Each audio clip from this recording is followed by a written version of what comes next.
नमस्कार। आज से 47 वर्ष पहले इंदिरा गांधी ने आपातकाल लगाया था और आपातकाल कितना सही था, कितना गलत था, इन सब को जानने के लिए आज हमारे साथ राजमहल व्यवहार न्यायालय के अधिवक्ता अशोक कुमार राम, जो अभी विश्व हिंदू परिषद के जिला उपाध्यक्ष भी हैं, उनसे हम जानने की कोशिश करेंगे वो जो आपातकाल था कितना सही रहा और कितना गलत। इमरजेंसी भारत के इतिहास में एक काले अध्याय के रूप में जाना जाएगा। आज से 47 वर्ष पहले देश के अंदर न तो कोई आंतरिक विपत्ति थी, न कोई बाहरी खतरा था। उसके बावजूद भारत के प्रधानमंत्री इंदिरा गांधी के द्वारा अपनी राजनीतिक महत्वाकांक्षा को पूरा करने के लिए देश में भारतीय संविधान का दुरुपयोग करते हुए आपातकाल लगाया गया। 21 महीने तक का इस आपातकाल में अपने राजनीतिक विरोधियों को उसने गलत तरीके से जेल में डाल दिया, फ्रीडम ऑफ स्पीच पर प्रतिबंध लगा दिए, प्रेस की स्वतंत्रता को समाप्त कर दिया गया।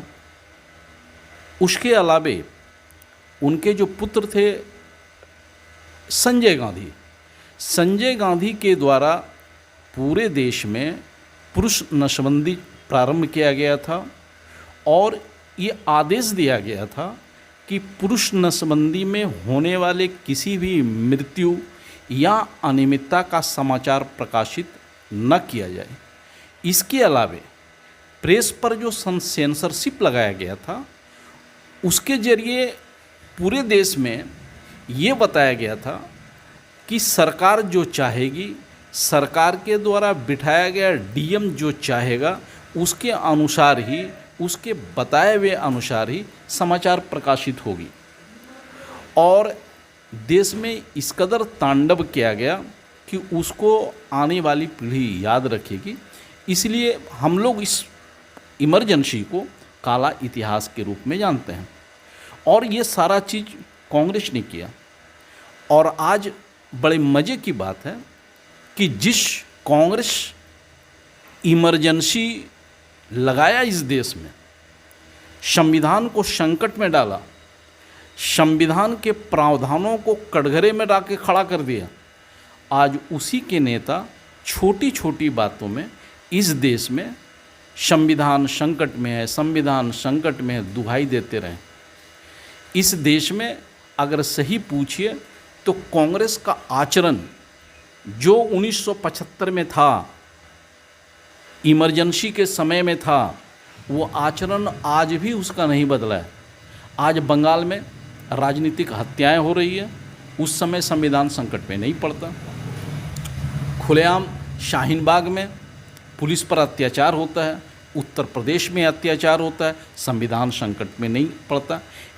बिल्कुल सेलेक्टिव आज भी कांग्रेस का नेचर है कि भारतीय जनता पार्टी जो सत्ता में है, इसका विरोध करने के लिए एक काल्पनिक, एक उसको कहिए कि एक मनगढ़ंत संविधान संकट खड़ा करके देश को डराया जाता है। जबकि संविधान खतरे में है, इन शब्दों को कहने का कोई भी अधिकार कांग्रेस को तो नहीं है। कांग्रेस ने ही इस देश के संविधान को एक समय इमरजेंसी के समय ताके पर रख दिया था, और जिसके कारण आज भी देश में बहुत सारा ऐसा एक्टिविटी होता है जो कांग्रेस खुद संविधान को संकट में डाल देता है। किसान आंदोलन हुआ, किसान आंदोलन के समय उसका विरोध किया और लोगों को बताया कि संविधान संकट में है। जब इस देश में सीए लागू हुआ, उसने खुद सड़क में लोगों को भड़काया और भड़का के संविधान संकट में डाला। इसलिए मेरा मानना है, और पूरे विश्वास के साथ मैं कह सकता हूँ, पूरी जिम्मेदारी के साथ कह सकता हूँ कि कांग्रेस का आचरण आज भी इमरजेंसी जैसा ही है। अगर आज कांग्रेस को फिर से सत्ता मिल जाए तो वही 47 वर्ष वाला इमरजेंसी देश में देखने को लोगों को मिल जाएगा। सर, एक इसमें कहना था कि आप कह रहे थे कि किसान आंदोलन के समय भी कांग्रेस ने ऐसा ही हरकत किया, तो सर अंततः नरेंद्र मोदी ने इस किसान आंदोलन में जो भी उसने कानून बनाए थे उसको वापस लिया। तो क्या लगता है कि हो सकता है कि कांग्रेस समझ नहीं पा रही हो इस कानून को, या मोदी जी समझा नहीं पा रहे हैं? आखिर ये मसला समझ में आया। यदि मान के चलिए कि कानून बहुत अच्छी थी तो मोदी जी हो सकता है समझा नहीं पाए, तभी ऐसा हुआ कि अंततः उसे कानून वापस लेना पड़ा। आज उसी तरह से जो बच्चों का जो 4 साल का जो अग्निपथ के लिए जो वैकेंसीज़ हैं, जो बताया गया कि सभी फौज में 4 साल के लिए ही मतलब कि जॉब होंगे, उसके बाद रिटायरमेंट होगा, तो जिस तरीक़ा से आंदोलन देखने को मिला पिछले दिनों, तो उस वक्त भी सरकार युवाओं को समझा नहीं पाई। तो इसमें आप किस तरीके से देखते हैं इसको? जब से देश आज़ाद हुआ, आज़ाद होने के समय जो व्यवस्थाएं थी, उस व्यवस्था धीरे धीरे पूरे ग्लोबल स्तर पर कभी कभी अप्रासंगिक हो जाता है। ऐसा नहीं है कि जो 70 वर्ष पहले जो था आज भी वही रहे। हम लोग बचपन में कहानी पढ़ते थे कि राजा आखेट में जाता था और जानवर को मारता था। सरकार ने प्रतिबंध लगा दिया कि अब पशु को नहीं मारना है, तो अब पढ़ाई नहीं होता है। उस समय की जो बात प्रासंगिक था, आज वो प्रासंगिक नहीं है। किसान आंदोलन इसलिए हुआ कि किसान में रिफॉर्म की आवश्यकता थी, जिसके कारण पूरे देश में बहुत तरह की कठिनाई होती थी, लोग आत्महत्या करते थे। सरकार ने उसमें रिफॉर्म लाने की कोशिश की। अब आप देखिए कि किसान आंदोलन कुछ क्षेत्रों तक, कुछ राज्यों के लोगों तक ही सीमित रह गया। झारखंड के किसान नहीं थे, उड़ीसा के किसान नहीं थे, मणिपुर के किसान नहीं थे, बंगाल के किसान नहीं थे। कुछ लोग जो बड़े बड़े किसान थे, जिसको लगता था कि मेरा जो एकाधिकार समाप्त हो जाएगा, उसी ने इसका विरोध किया। और किसान के पास इतना सुख सुविधा कहाँ से आ गया? ये तो एक प्रायोजित तरीके से किया गया था सरकार को बदनाम करने के लिए। जब सरकार देखी कि हमारे इतने कोशिश के बावजूद लोग असंवैधानिक तरीके से लड़ रहा है, जिस असंवैधानिक तरीके की बात आज इमरजेंसी में हो रहा है, किसान आंदोलन में भी उसी तरह का असंवैधानिक तरीका देखा गया। तो सरकार देखा कि नुकसान हो जाएगा देश का, इसलिए सरकार ने वापस ले लिया। और ये अग्निपथ का सर? अग्निपथ की जहाँ तक बात है, अग्निपथ में पूरे विश्व में लड़ाई का पैटर्न बदलता जा रहा है। दूसरी ओर देश में बेरोजगारी भी बढ़ता जा रहा है। ठीक है, आज आप देखिए यूक्रेन की लड़ाई, यूक्रेन में प्रत्येक घर की महिलाएं अब युद्ध के लिए तैयार हो रहा है, युद्ध मैदान में है। आने वाले समय में भी हमारे दो सीमा में दो दुश्मन हैं। कल दिन हमारे देश की भी स्थिति वैसी हो सकती थी। अगर ये युवा पहले से ट्रेंड होके रहे और देश की स्थिति कल दिन बिगड़ जाए, तो यही युवा कल दिन हमारे मोर्चा संभालेंगे। अभी की परिस्थिति को समझना होगा, और आज की परिस्थिति के अनुसार अग्निवीर सेना बिल्कुल सही नियुक्ति है सरकार के निर्णय के मुताबिक। युवाओं का कहना है कि 4 साल के लिए ही सिलेक्शन हो रहा है, इतनी मेहनत से हम नौकरी लेंगे और 4 साल के बाद रिटायरमेंट हो जाएगा हमारा, तो फिर पूरी ज़िंदगी करेंगे क्या? हम लोग भी एडवोकेट हैं, हम लोगों के जीवन का कोई निश्चित नहीं है, तो क्या करें? हम लोग छोड़ दें? बहुत सारे प्राइवेट सर्विस है। आज सरकारी सर्विस से ज़्यादा प्राइवेट सर्विस करने वाले भारतवर्ष में हैं। उन लोगों का सर्विस भी कोई निश्चित नहीं है कब चला जाएगा। कोरोना आया, बहुत सारे लोगों का चला गया। भारत सरकार 4 वर्ष नौकरी कराने के बाद उसके बाद और तरह तरह के विकल्प देते जा रहे हैं। राज्य सरकार के सिपाही में उनको प्राथमिकता मिलेगा, जेल के सिपाही में प्राथमिकता मिलेगा, बैंक के गार्ड में प्राथमिकता मिलेगा। तो जॉब जा कहाँ रहा है? एक आ रहा है और दूसरा में जा रहे हैं आप। इसको समझने की आवश्यकता है। और वेतन केवल जरूरी नहीं है, वतन भी जरूरी है, इसको भी समझना पड़ेगा। युवाओं को समझाने के लिए सरकार समझा नहीं पाई सर, तो इसके लिए जब उनके द्वारा जो मतलब क्या बोलते हैं, कोई मंत्री भी समझा नहीं पाए, सरकार तो खुद समझा ही नहीं पाई, तो उसके लिए युवाओं को समझाने के लिए एक कम से कम शिक्षक ऐसे एक व्यक्ति होते हैं जो समझा सकते हैं युवाओं को, छात्रों को, लेकिन सरकार के द्वारा ऐसा कोई पहल भी नहीं किया गया कि कम से कम युवाओं को समझाने के लिए शिक्षक संस्थानों का इन सब चीज़ों में थोड़ा सा योगदान ले लें।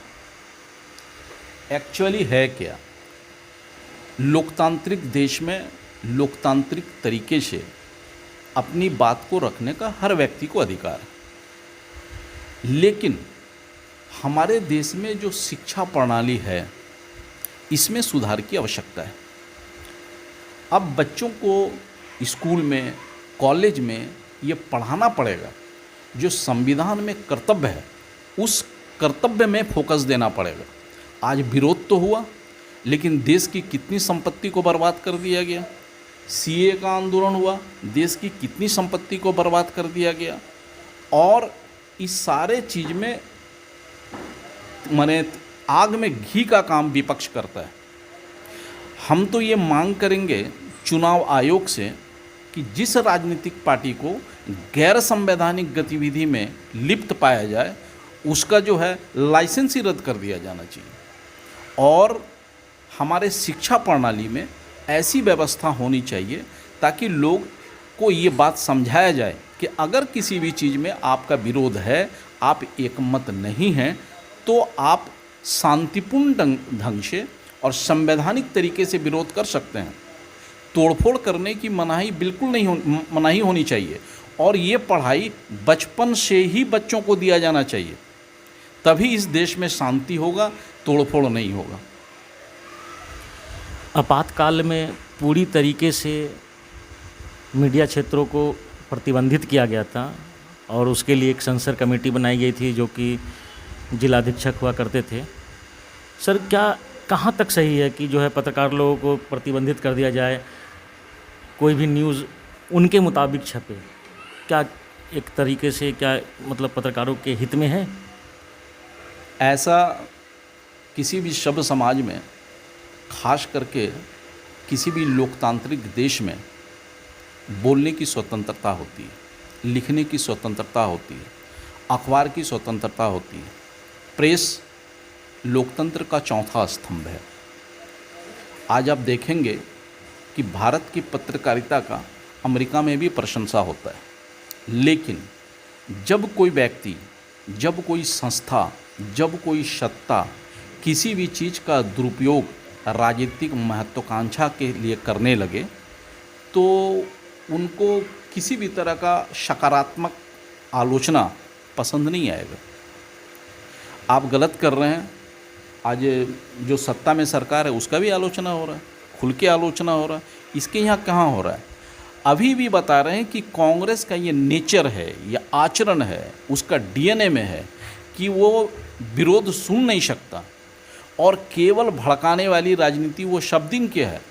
1974 से लेकर आज तक उनका आचरण नहीं बदला है, इसलिए वो कभी भी विरोध तो सह नहीं सकता है।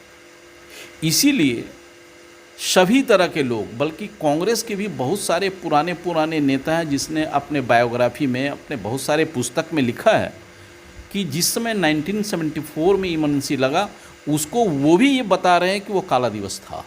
कांग्रेस के अंदर के लोग भी उसको काला दिवस कहा है। लेकिन इंदिरा गांधी का इतना डिक्टेटरशिप उस समय कांग्रेस के अंदर था कि कोई मुंह नहीं खोल सके।